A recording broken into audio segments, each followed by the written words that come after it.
Bismillahirrahmanirrahim. Bismillahirrahmanirrahim. Dear students, Assalamu alaikum. I am Sobia Yunus and I am your teacher of class 2 subject Urdu. बच्चों, आज हम अपना बाप number 5 पढ़ेंगे. आप अपनी निगारे उर्दू की किताब का सफ़ा नंबर 26 खोलें. बाप नंबर 5, बाप की कुर्बानी.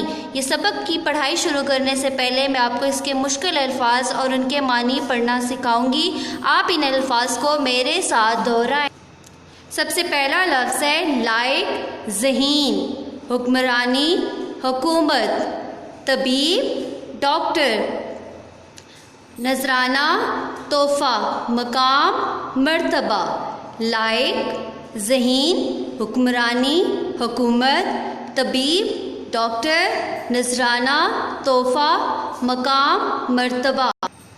प्यारे बच्चों, ये कहानी एक बादशाह ज़हीरुद्दीन बाबर के बारे में है जो कि हिंदुस्तान पर हुक्मरानी करता था और वो हिंदुस्तान का पहला मुग़ल बादशाह था.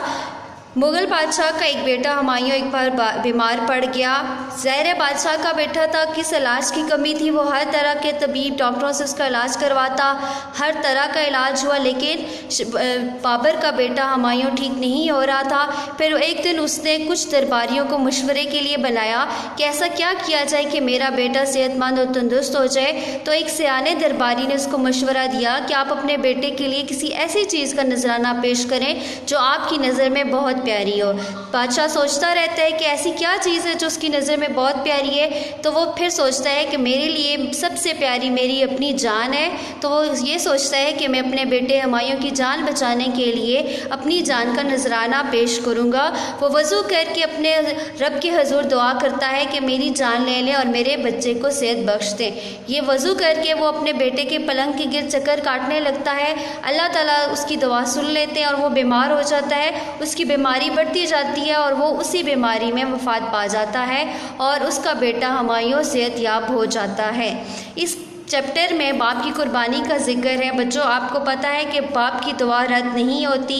माँ बाप कितने अनमोल और कितने कीमती हैं, ये हमें इस सबक से पता चलता है कि बाप की कुर्बानी रंग लाई.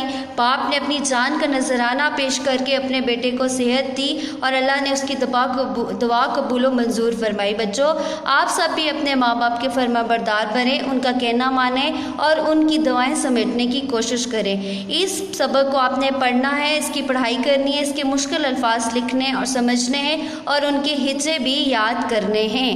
बच्चों, आप अपना सबक नंबर 5 का पेज नंबर 29 निकालें. अब हम कवायद करेंगे.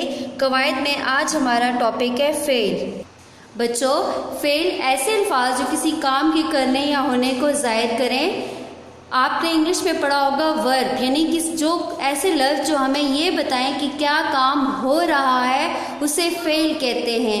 काम करने को जो लफ्ज़ ज़ाहिर करें उन्हें फेल कहते हैं कि क्या काम किया गया है. जैसे खाना पीना, सोना, भागना, ये सब क्या है? काम है. फेल किसे कहते हैं? काम को. ऐसे अल्फाज जो काम करने को जाहिर करें इन्हें कहते हैं फेल. जैसे अली खाता है. अब खाता है, हमें पता चल रहा है ना कि वो क्या काम कर रहा है, तो खाना क्या है? हमारा फेल या वर्ब है. बच्चों, फेल की तारीफ याद करनी है और इसकी मिसालें भी खुद से देनी हैं और लिखनी भी हैं.